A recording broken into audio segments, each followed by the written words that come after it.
keep it 100.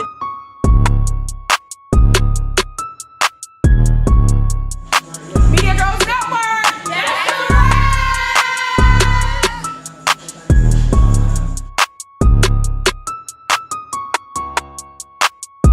Hey guys, I'm your host, Jaleesa Raquel, 5-time award-winning journalist and publicist and the CEO of Media Girls Network.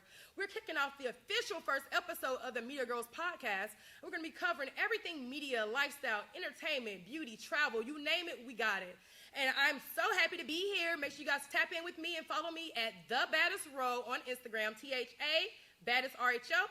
Now I'm going to kick it off to my first co-host, Miss Mariah. What up, media girls all over the world? I am Big Mo. I am a filmmaker, makeup artist, business owner. The list goes on. And I'm also a member of the Media Girls Network. Be sure you follow me at sheisbig.mo. And make sure you follow my business, The Big Beauty Lab. And I'm going to pass it to my girl, Miss Brittany Nicole. Well, thank you, Mo. I am Miss Brittany Nicole, and I am a fashion stylist, a style influencer, as well as a branding and marketing strategist. I've been with the Media Girls Network for a little while now, and I am definitely enjoying it. And I want to go ahead and kick it off to my girl, April. Tell them about yourself, girl. Ooh, child. What's up, y'all? It's your girl, April B., your favorite media maven. I am a social media influencer, a radio host, and a writer. And, of course, I'm a part of Media Girls Network. Make sure y'all follow me at April's Corner, __. And last but not least, I'm going to pass it to my girl, Miss Health and Wellness, Miss Kristen. Go ahead, girl. Thank you, girl. I am Kristen. I am all things health and wellness. I am a massage therapist, personal trainer, fitness nutrition specialist, yoga instructor. Like I said, everything health and wellness. Please follow me at Zenletics Global, ZenLetics. And don't forget to follow all of us at Media Girls Podcast.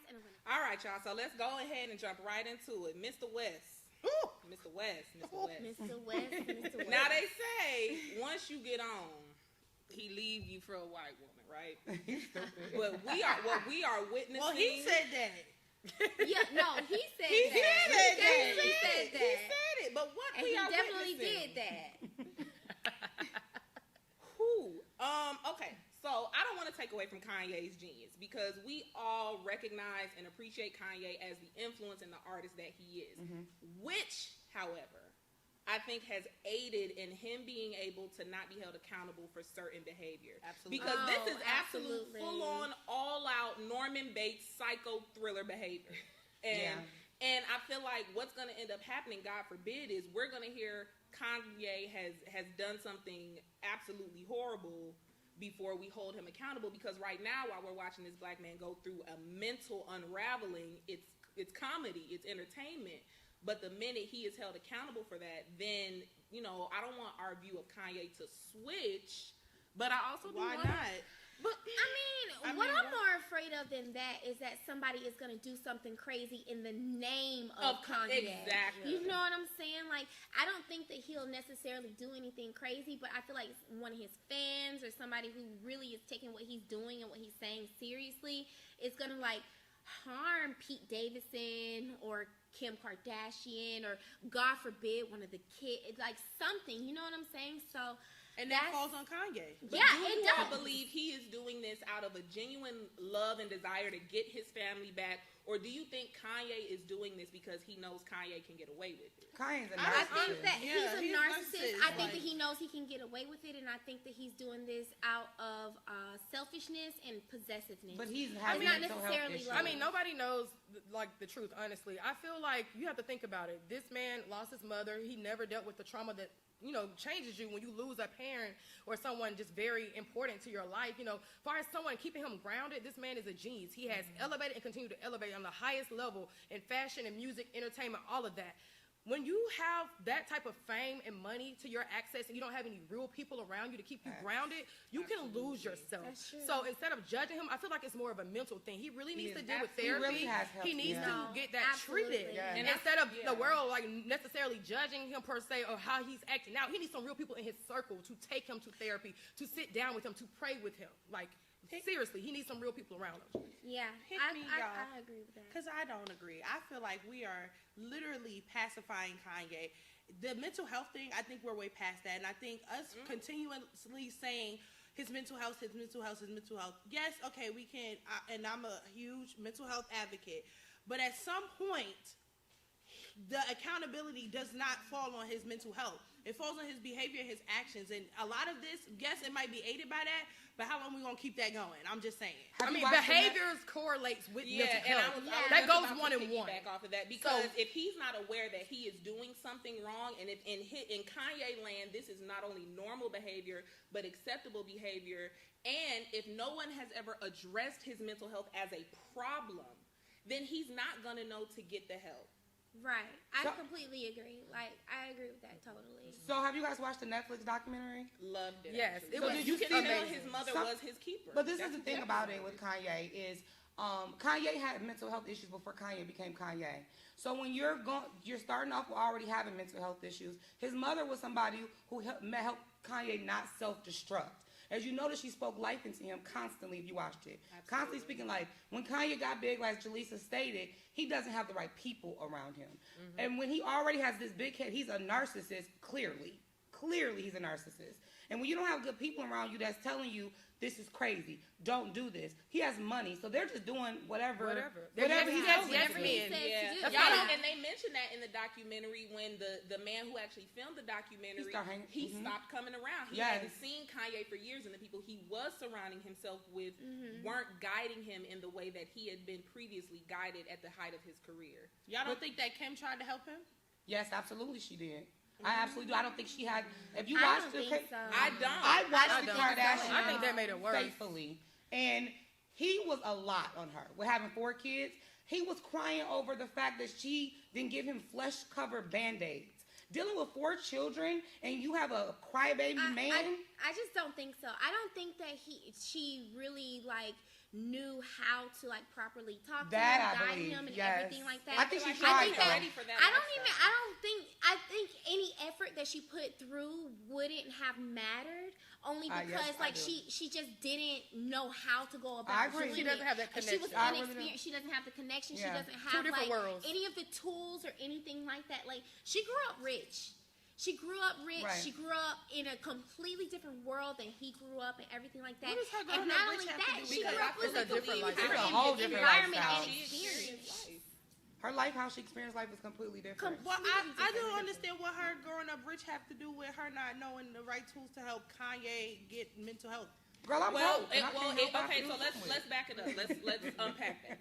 So, if she grows up a certain way and has not had to experience a black man with mental health, we're not just talking mental health, we're talking about one of the #1 killers of black men under 35.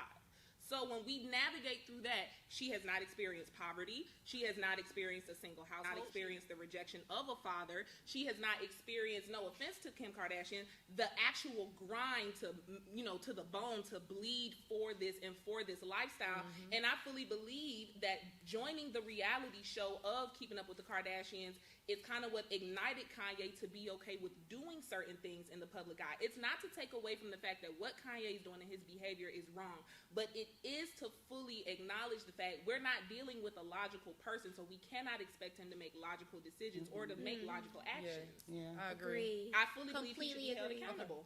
Yeah, everything you just said, completely agree. Yeah.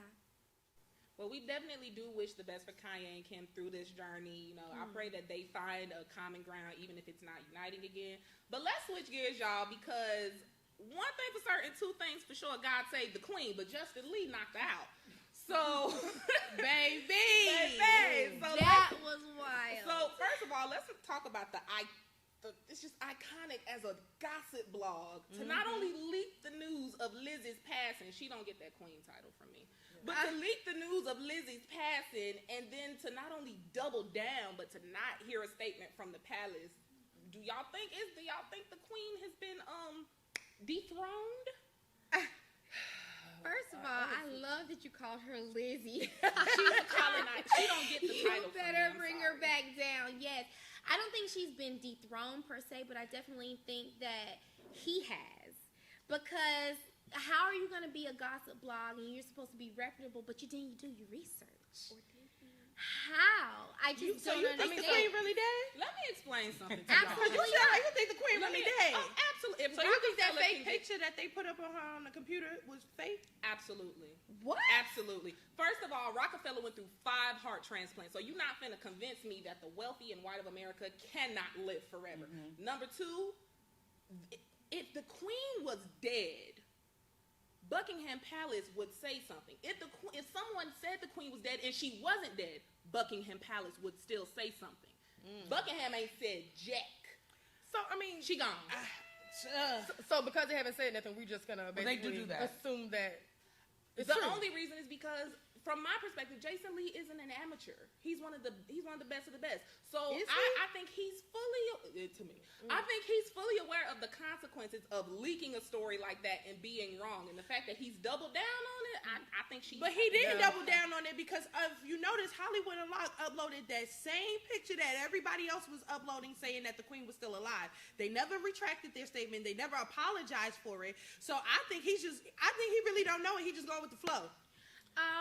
So the palace has come out and said like she is alive and everything like that, and he actually has come out with a statement saying he apologizes, and there was like his sources were wrong and all this kind of stuff. So he has come out and said that. So who was his source? Okay. That's what That's a bold statement. I bet to you make. they ain't his source now. Yeah.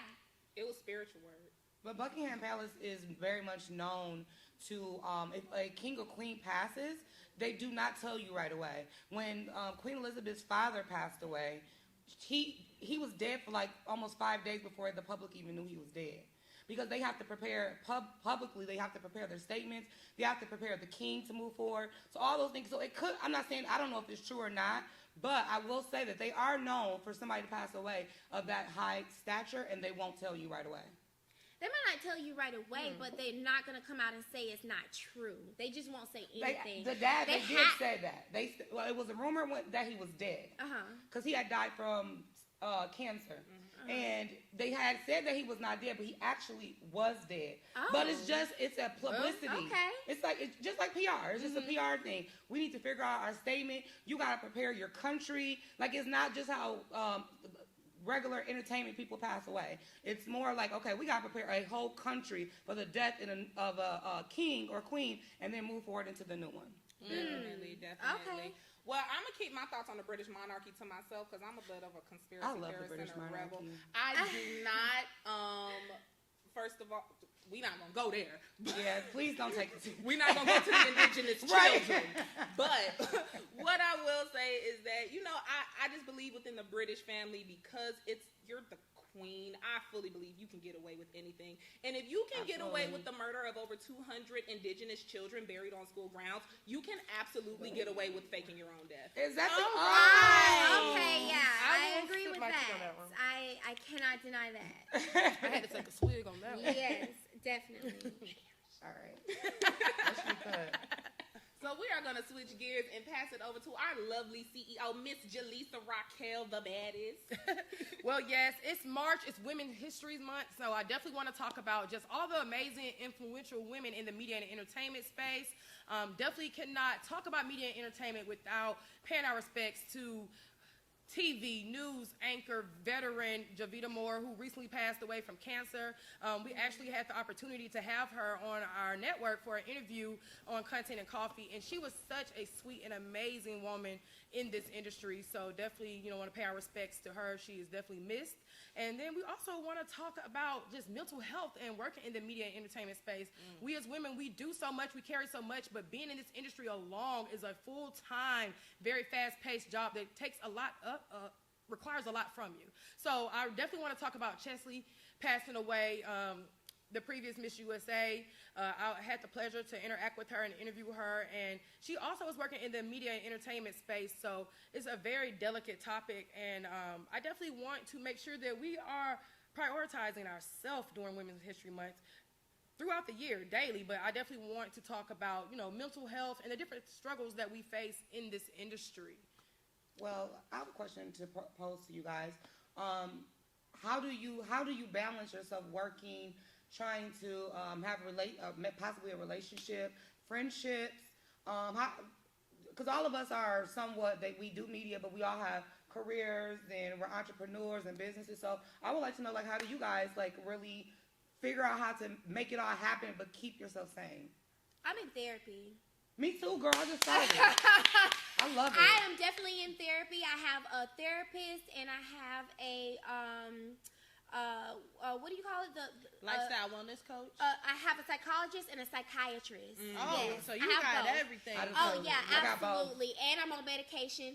I'm not afraid to admit it. Normalize it. No, I for take real. medication for Sure do take anxiety anxiety because I need that shit. You know what I'm saying? I have to do it. Yeah. You know what I'm saying? I have chronic anxiety, so I have to Yeah. do it. You know, that's like a big part of how I keep myself balanced. Absolutely. But in the interim, I also make sure that I meditate, I eat healthy, and I exercise and I meditate. I check in with myself. You know what I'm saying? I make sure that, you know, in any given situation, I'm checking in with myself to make sure that I'm okay with what's happening and what's going on and with the people that are around me and everything like that. And if I'm not okay with it, I do something about it. I don't just wait around. I don't just, you know, get a bunch of advice that I'm not going to take or something like that. You know what I'm saying? Like, actually do something about it. I'm very proactive about my thoughts, my feelings, where I am in life and everything like that. If I'm unsettled with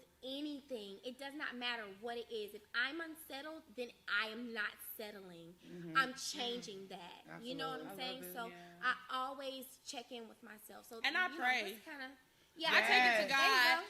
Like, listen, You better lay it at the okay, altar. listen, Lay it I at the don't even altar. want to go there, but you know, I take it to God because I'm gonna be really honest. I still haven't figured out the balance, and I know there's a lot of people out there that haven't figured out the balance, and that's okay. I think what you said is amazing about, you know, having all these people, because I do have a lifestyle wellness coach. Shout out to the Queen of Hearts. See, okay, period, for real.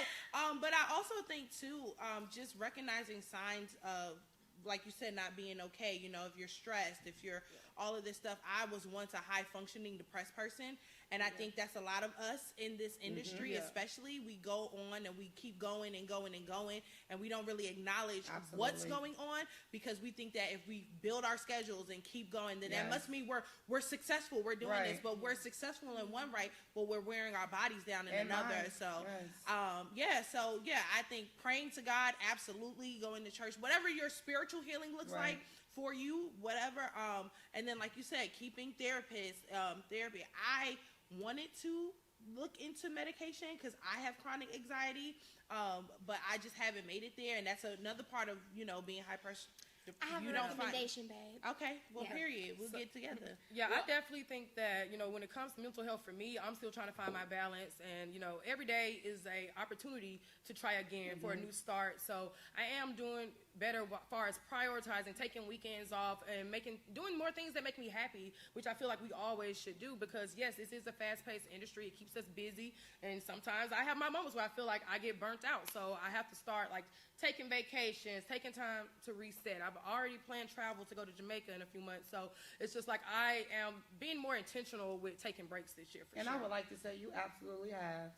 I've noticed it, so I just want to give her flowers while she's here. It's hard, y'all. It's First of all, hard. hats off to y'all. No, for real. 'Cause I mean, I'm gonna be candid about the fact I am just now getting to the point where I even feel like I deserve self-love or deserve the maintenance to take time to focus on myself. Absolutely. And I feel like that exists amongst a lot of black women, especially a lot of black women who come from single-parent homes, is the mentality of how dare you make time for something as fragile as your mind. Preach.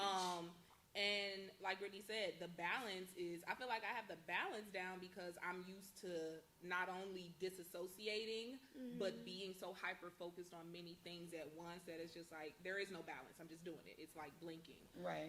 But recently, when it comes to, you know, acknowledging trauma and really, really treating and maintaining my mental health, I also suffer from anxiety, but I suffer from manic depression.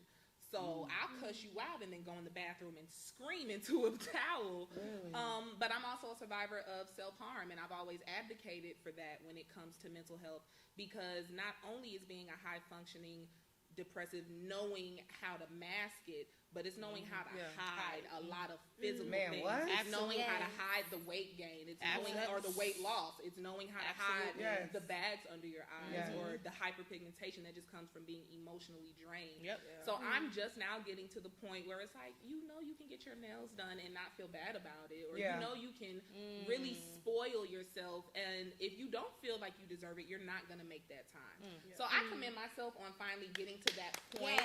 I commend myself on building my relationship with God and building my relationship spiritually with myself. I believe God can do all things, and I can do all things through Christ, but I also believe I can manifest some razzle dazzle myself, and really tapping into my own power as a woman and as a Black woman. And I just want to take a moment to shout out Valdisha DeJean. She is my psychiatrist who recommended me, to start taking medication and everything like that, and it's completely changed like my outlook and everything on life.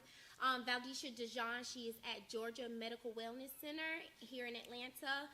She is amazing. She has great advice and everything like that, and she can help you to elevate to that next level by helping you to recommend some type of medication or whatever it is that you need. So and I wanted to say, check out our interview on Media Girls Network, because we had the opportunity to speak with Trust to Change, who was also wellness and health and mental health and stuff like that. Miss Shakenya Birch, she's my line sister. She has a practice here in Atlanta, Georgia, all female-owned practice. And so, definitely mental health is all across the board. We have the resources. We just have to tap in and use them and make time for it. I was just going to say, if you are tuning in, please be sure to stick around to the end of this episode, and we will plug in some mental health resources, some women's mental health resources, to make sure all of our viewers and ourselves can take care of our mental health this month. And I just want to say, Women's History Month, we deserve luxury, we deserve breaks, we deserve love, we deserve all of that. So that's just how I want to wrap this segment up. It's Women's History Month. You deserve all the love that you've given to someone else. So make sure you take some time this month to celebrate yourself. Amen. Absolutely. Yes. All right, y'all. So this is the Q&A portion of this podcast where we tap in with our community and figure out what everybody is talking about. Now, y'all, one of the latest and greatest, and it seems to be an ongoing conversation over the years, is, are natural bodies going out of style? Now, we tapped in with somebody from our community. Shout out to Chupi, who said, no, they're not. They're actually coming back. But what are y'all thoughts on that? Facts. I definitely agree. I agree, because I feel like even on the entertainment scope, where it was so much surgery and all these, plastic bodies being praised, and now you're seeing more of the natural girls come back in style, get their praise. Look at Amaretta, always a beautiful natural girl. Now she's trending with her song.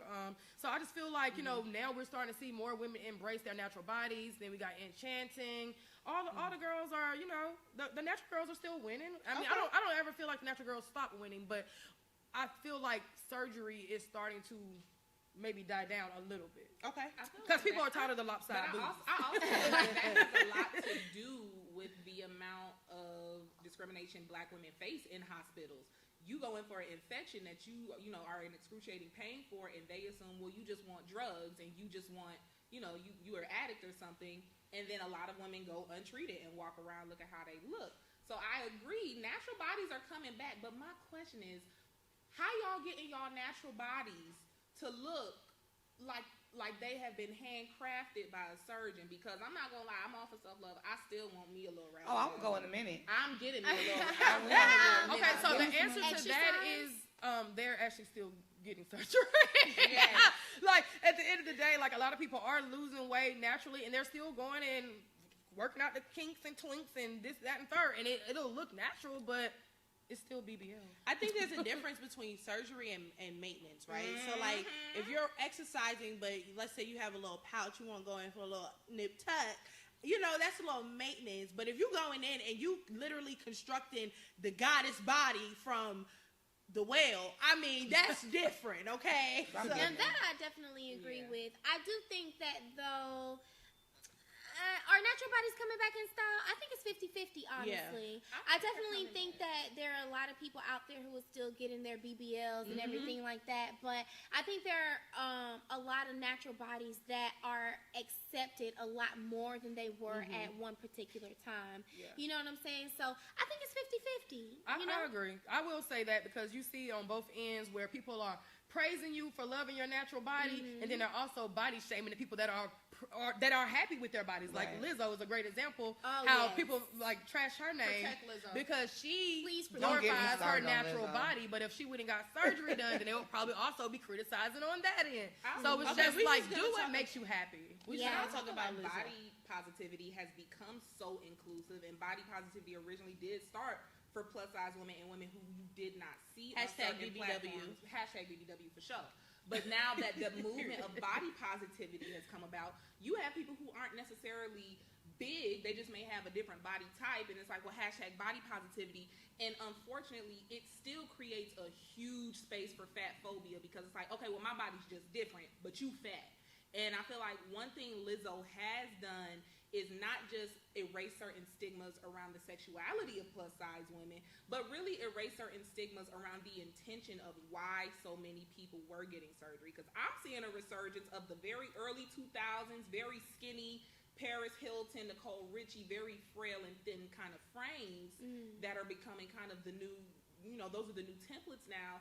And we are kind of slowly seeing the BB to L and the plastic surgery kind of fizzle away into this kind of, I don't know. It's almost. Are we seeing it fizzle away? But people ain't got the money no more. That PPP money. The PPP money is gone. Maybe people can't get surgery, but I don't think it's fizzling away. You have to qualify. I think we're calling out surgery a lot more, though. I think that when we're looking on Instagram or social media or hip hop videos or whatever you see, I think a lot of people now are more inclined to say this person had surgery, where before you would just go on and act like you didn't know.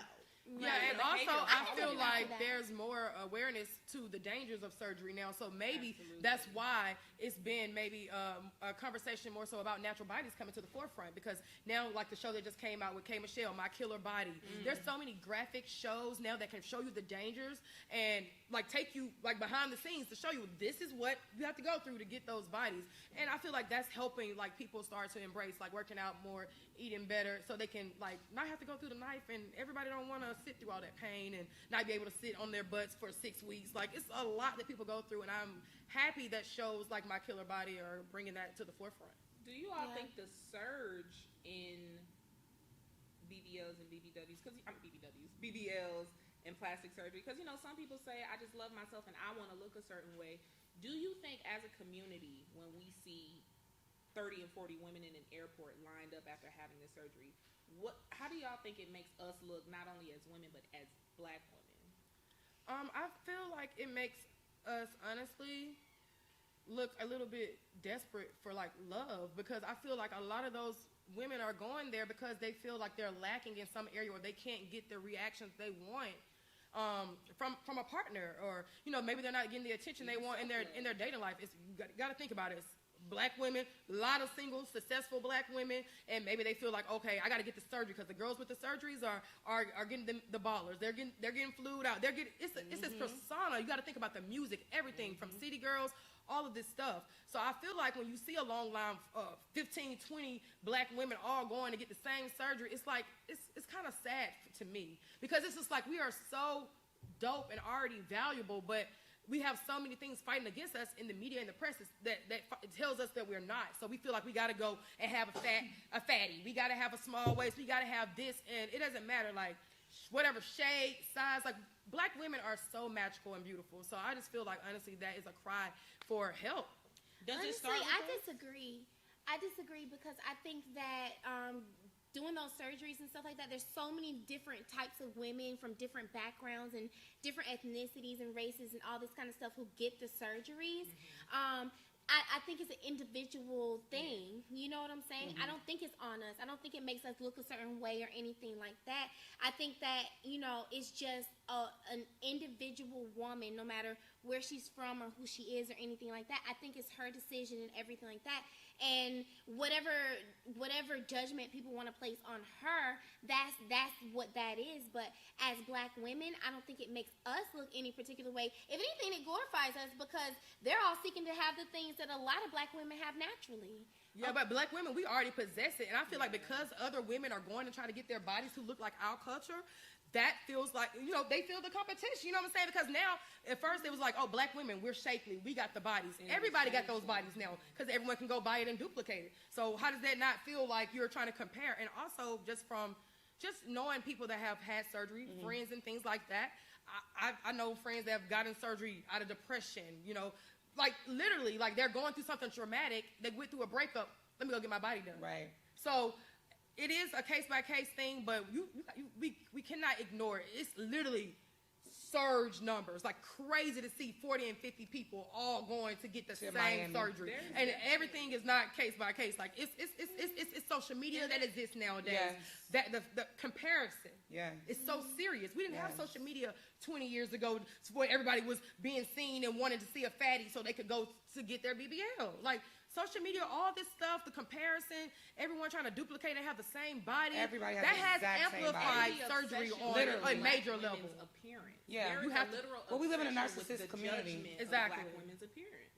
I mean, Exactly. the judgment of black women in every aspect. Okay. All right, y'all. Last Yeah. question, and we'll wrap this up. Do you put the blame on the surge in surgery on individuals, or what we see music, hip hop today? Both. Culture. Overall, Absolutely. that's the generation we live in. Absolutely. Even in Pakistan, Yeah. it's normal for them to get nose jobs as young as 13. In Brazil, it's normal to get lipo by the time you're 16. So I think go to Brazil. I think it plays, you know, on both sides. But I do think there is a very blatant obsession with black women and almost kind of humbling black women when it comes to our appearance and how we choose to look. And it's like, you know, we kind of set the blueprint, but we are set the least yes. comfortable being ourselves. Yep. Right. Well, love Right. I yourselves, agree with ladies. that. Yes. Exactly. Love Please yourselves, yourself. and love your bodies, and that's the bottom line. So.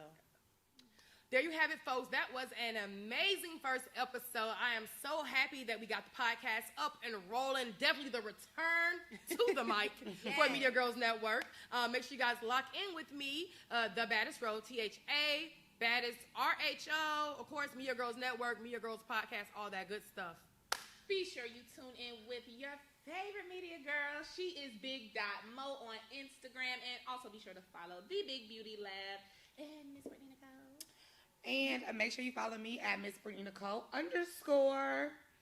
All right, y'all, and tap in with me. It's your girl, April B., your favorite media maven at April's Corner __. That's 2 underscores. And make sure you tap in with me, Zenletics Global, ZENLETICS Global.